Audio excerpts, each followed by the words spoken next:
Uh-huh. Hello. Hi, Wade. Can you hear me and everything? Yep, perfect. Okay, all right. Carlos should be here in Okey-doke. just a second. And it's already recording, so I'll send you it all when we're Oh, done. all right. So how's it going, I guess? I'll ask that.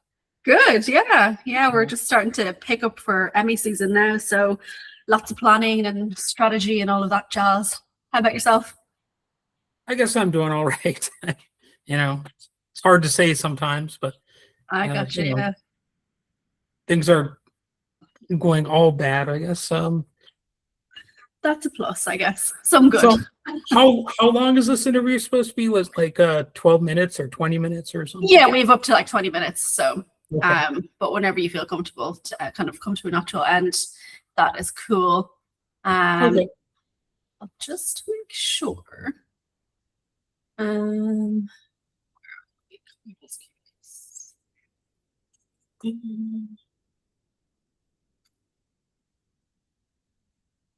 yes.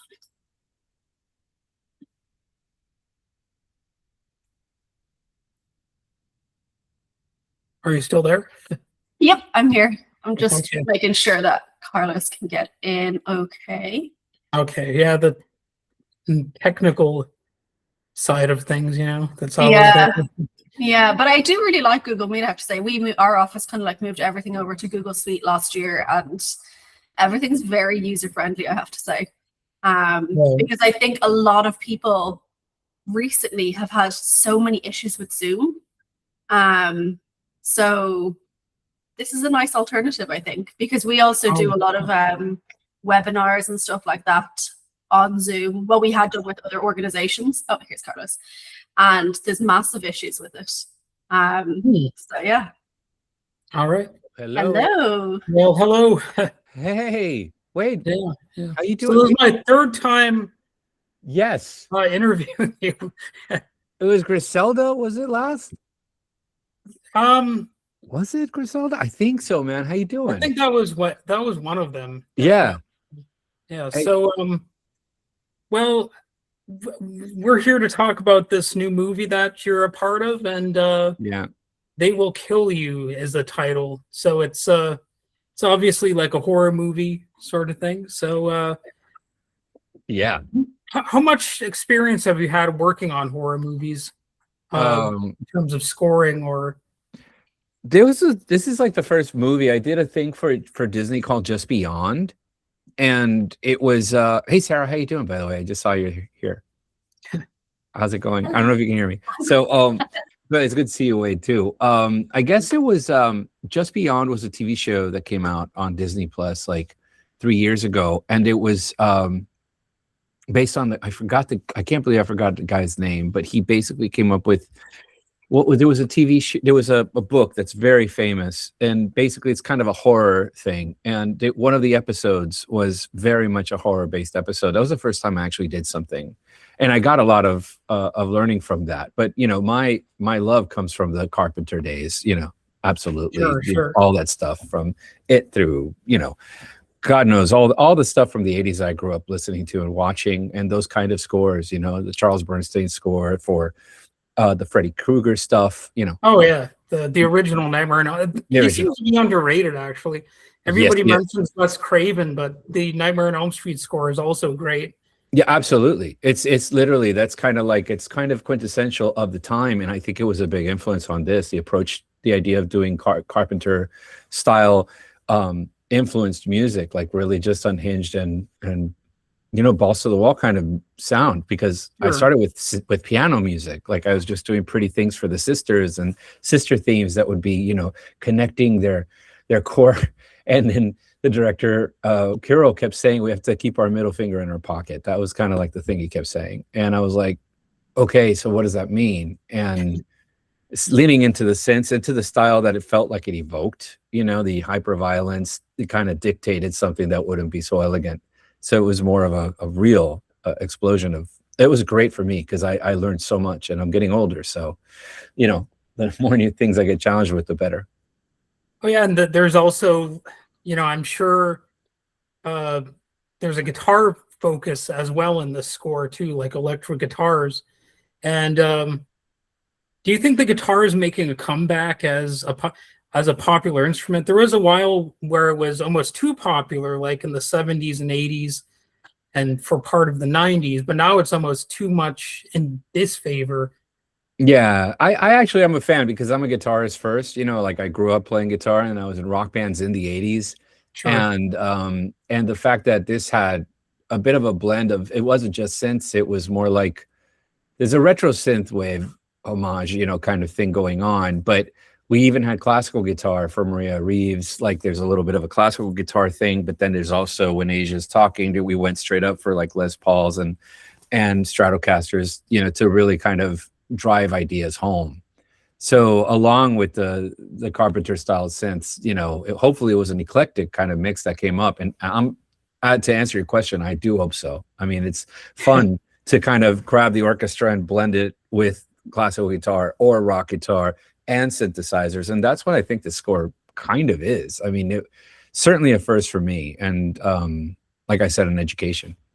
And also instrumental music should make a comeback as well, you know, including film scores, of course. But I recently saw, I mean, this is a bit conversational, but I recently saw Flea on, I think it was not Jimmy Kimmel, but one of those shows. Yeah, sure. And he did an instrumental. It's been a while since I've seen one of those.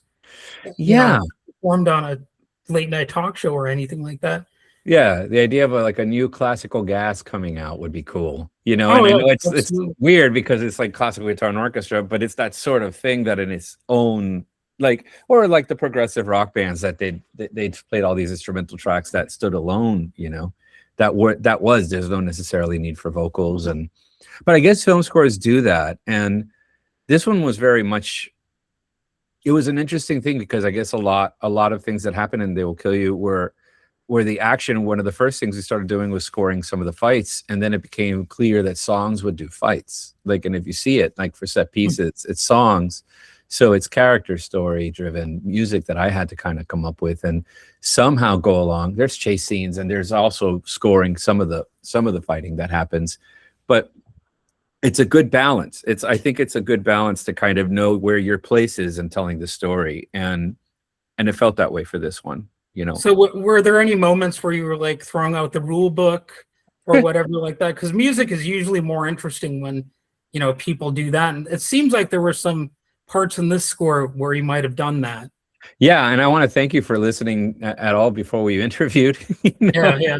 It means a lot, you know. But it was that kind of thing that, again, like even if you hear the first thing, the Sisters, which is the opening track, I guess, that first version was piano. I had this very pretty piano thing, and the idea was playing against what we were going to see. And I had dun dun dun dun dun, like with piano, and all of a sudden when you hear it now, it's literally a synthesizer, bow, wah, wah, yeah, you know. And that just to start with that kind of thing really changed, I think, the whole approach. There's a waltz, but if you listen to it, it's called the Virgil Waltz, I guess, and that in itself started as a very pretty piano piece. What's interesting is that this is very synthesizer based score, started all as piano, and except for some of the choices like that we really just started, because I ended up going for like 10 days to work with Kirill at the Post house, just with him, because we were trying to find it, we couldn't find it. I was like, you know what, I'm just going to go and work with you. And it literally was like 10 days of very little sleep. And I set myself up, and he goes, go. And I go, what do you mean? And he goes, start writing. Let's go to the Sisters. And I was like, I had never written in front of anybody before. Like usually it's something you go and do, and then you show. Yeah. This was like, let's go. And I was like, this is so surreal. But it yielded so much because I got to understand how he thought in real time. And he got to see how I write in real time, which is not fun to watch. It's just a process, you know. But the result turned out to be the beginning of what ended up yielding the score that this needed to be, and that was really worth going into the trenches for sure. So it was aggressive and modern, but I can still hear the sort of gentler ghost story piano motif in there somewhere, you know. Yeah, Yeah, I mean, I think if you hear the sisters, like when there's a couple moments when they, they're reuniting or, doing something that is definitely based off a piano idea that turned into synthesizers. And it was just so surreal to me because it was so over the top from what it originally was. I kept thinking, I don't know. But the reactions of the audience have been great. And the audience and the producers too, Andy Muschietti and Barbara Muschietti, who were the fantastic geniuses behind it and all of these other things were behind this. And I think after the first screening, I was starting to get my score in there, and they're like, yeah, you may want to lean in on the synths, lean in on the synths. And I was like, okay, and let's do it. And it was just so cool to be uncomfortable for so long and know that at the end of the day, you're just hearing this.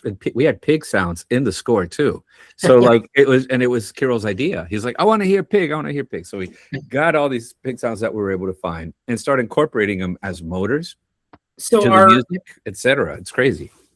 Are pigs a part of the storyline to this movie? Might as well get into that a little bit. Without giving too much away, it's an interesting aspect in it. So that's that. No but major spoilers, okay? No, and certainly no, and I can't. Eventually, whatever, it won't matter. But now, but it was definitely an interesting thing to kind of make sure we colored things the way they are. And right in the opening track, if you listen to the sisters, you'll hear as those synth chords are coming in, you'll be hearing some pig sounds to say, "Hey, you're in for a weird ride." And one interesting thing about synths is that more than a lot of other instruments, like you don't necessarily need to be a musician in order to play synthesizer well. Mm-hmm. A lot of people don't do that. They're intimidated by music. Yes, they think it's some scary process. But if you want to learn a musical instrument, you might want to start with a synthesizer because it almost writes the music for you a little bit. I think so. I think it's such a great help and a crutch to start when especially like you said beautifully, that people are typically intimidated by music. And then they're like, I don't know where to start. But if you just grab one library sound and press on one keyboard, it's like, boing, you're like, the world opens up. Then you'll be like, oh, where do I go next? But if you're just relaxed about it, the keyboard itself will kind of tell you what to do next, and you can make logical sense of it and all that kind of stuff. Well said. Yeah.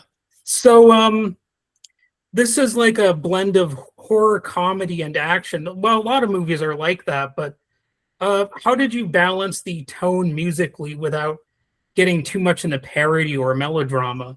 Like, what was the fine line there? I don't think I actually think by leaning into the campiness of it, the hyperviolence was the way through it because you can't. This movie is truly unapologetic. It's hyperviolent and it means to be in the moments, and so you can't be elegant about it. I think you have to be exactly support what you're seeing. The fine line is really connecting the sisters through that. In those moments, and that balance is really about where the score functions along with the songs that were chosen, and they tell a story, in itself. And the more I've been doing this, the more fun I've had enjoying the process of music supervisors getting what is their contribution to it, what is the director's vision as to what the song should be, versus because there's so many song choices that are possible.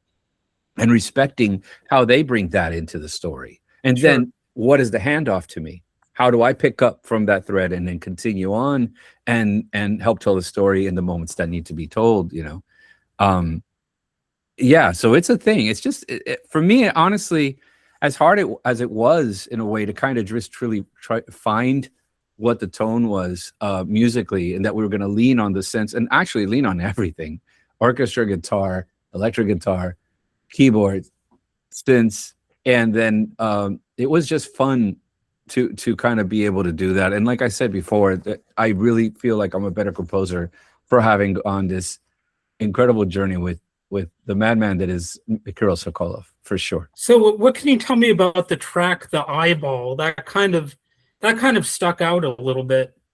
Yeah, Well, the eyeball is well. I don't want to say much but it's a moment I think people will remember from watching the film.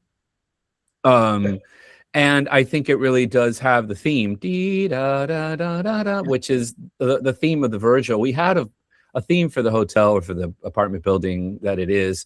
It's called the Virgil.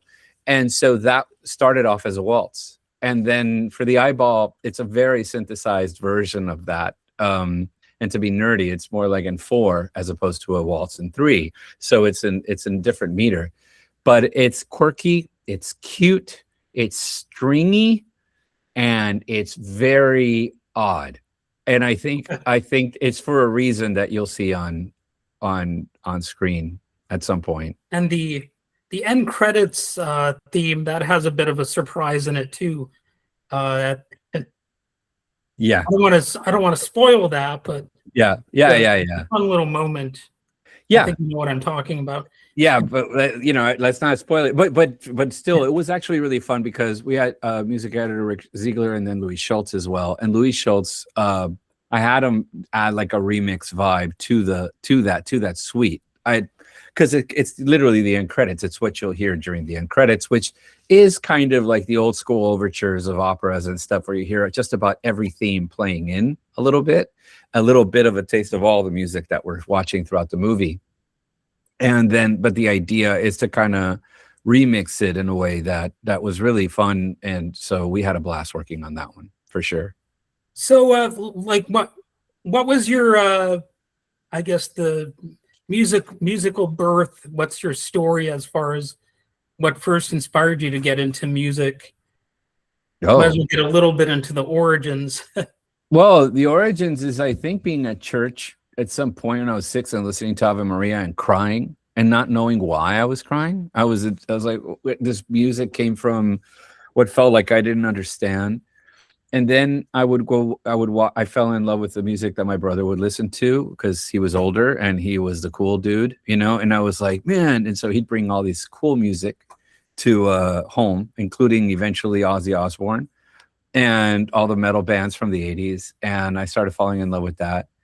And I then saw a commercial for a Fender guitar on TV in the middle of, and I was like, wait, you can buy it? You can buy that? You can buy a guitar? Like, I thought that musicians were born in an island far away in music land. And then they kind of did that and they were born to do that. And so I was in Costa Rica at the time. So I was like, that's never going to happen. I mean, I never thought of it. And then I realized you could buy guitars and eventually take lessons. And that was what led me. It was on the music of Ozzy Osbourne or Randy Rhoads, the guitar player, who was like my favorite metal player. Yeah. And I just such a fan of that music. And then 80s, literally, I was a kid of the 80s playing all that metal stuff. And then I started writing music in a band that we were with my brother. And then eventually we were in a cover band. And then I started studying it seriously. And I went to college. I got my doctoral degree in music composition. Like I went all the way down the rabbit hole. And through that, I was teaching to make ends meet. And one of my students was a guy called Scott Frank. And Scott Frank was literally a writer in Hollywood who was my Hollywood friend, my Hollywood student, who I lived vicariously through, hearing about how cool things were. And I would never be part of that world. He was my student. But he started directing, and he had James Newton Howard work with him on his first movie called The Lookout. And then the next movie he did was A Walk Among the Tombstones, and that he gave me the opportunity. So it was a real miracle, to get to work. My guitar student gave me my first job once he became a director. So teach everyone, it's worth it. Yeah. It can actually reward you in the end. Yes. Yeah. Giving back is what it's about anyway. So what other musical projects have you got going on? I mean, that you can talk about if there are some. Yes, I've been very blessed. I mean, I don't know if I can talk about them, whatever yet, but there's a couple ones, one for New Line, one for Netflix. But one I can talk about for sure is Hacks, that's finishing our 5th and final season. And so we're finishing that off. We're going to go record some stuff this weekend at Warner Brothers for the show. So very excited about that because it's been a 5-year journey. And literally we had our last spotting yesterday. So it was kind of a teary-eyed thing, because it was the last time we got all of us together, because we all meet on this thing on the weekly when we're doing this and present music and go through sound. And so it's bittersweet right now for me, but I'm very, very happy to be finishing that one. It's coming out like in April, I think. So April. Okay. very So varied soon, stuff. then. Pretty soon. Yeah. It's been a very, very blessed year and a half or so, and varied projects. We have Department Q season 2 is coming up. So that's one on Netflix that's been fun. It's very dark. It's got Frank production. I've been so lucky to work with him. And I think that was the last one I interviewed you for. Department Q. maybe it was Q. Yeah, because Griselda must have been 24. So it must have been last year. There you go. Okay, now I'm getting my math together.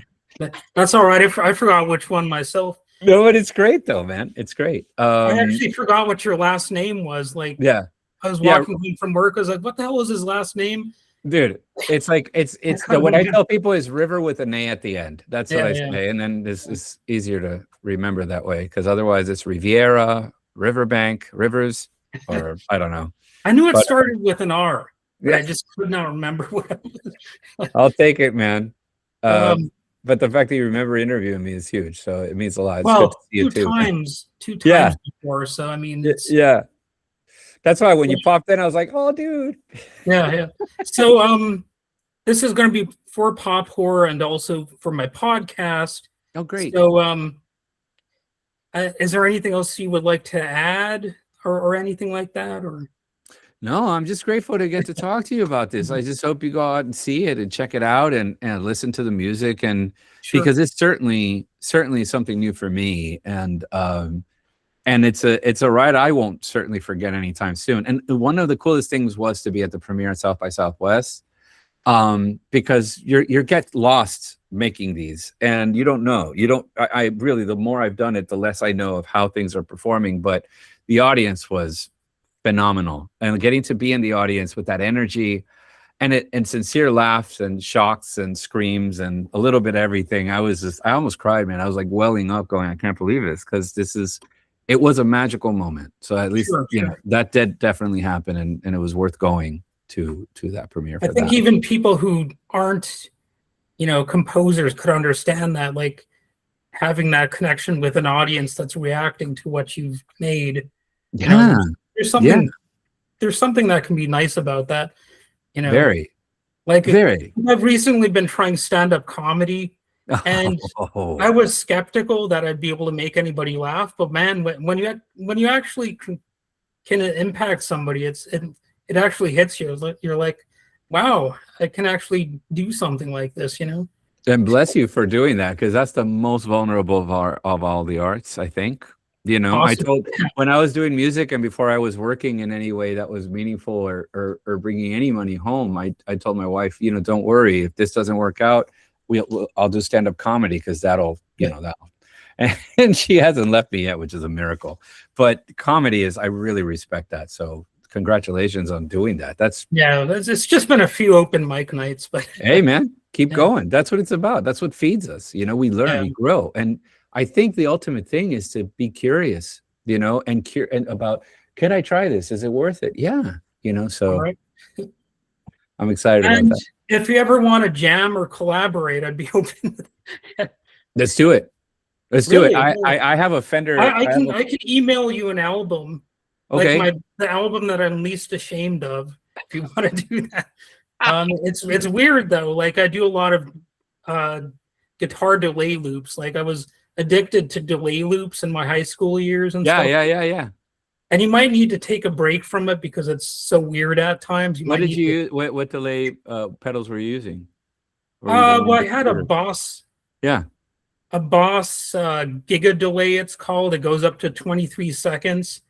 And then some of the there's also an RP, the Digitech RP100, and I had a Boss ME30.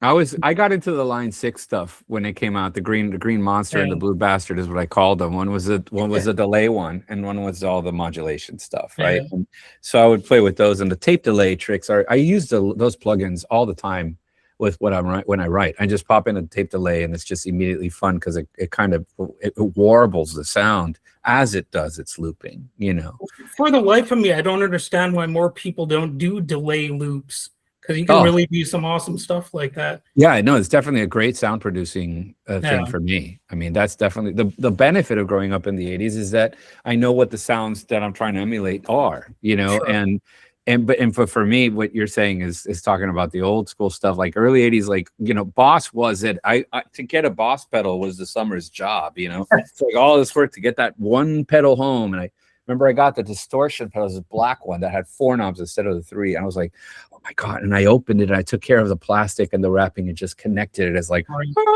you pedals, man. It's what it's about. So I hear you. Yeah, Bosses are built tough too. They look are like weapons. Like they are. You don't want to get hit by one of those. That's literally a musical brick. And so, all right, if you can send me your email address, I'll send you sure. that album so you can sample it and hear the horrors unfold. Let's do it. You just did for me, so thank you. It's only fair. Yeah.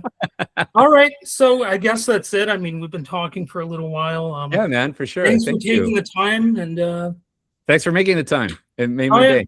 Thank you so much, right, man. Take Thanks, care. guys. have a good one. Take care. Bye. Bye, Sarah. Right. Bye. Thank you.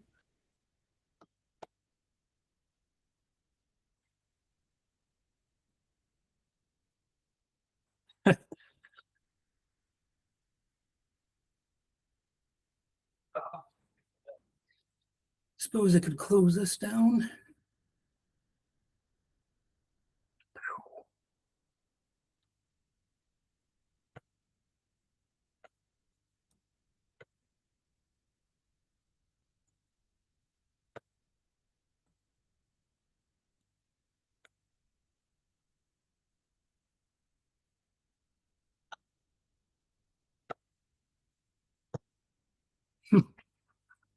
I don't know, is that, well, hopefully that recorded.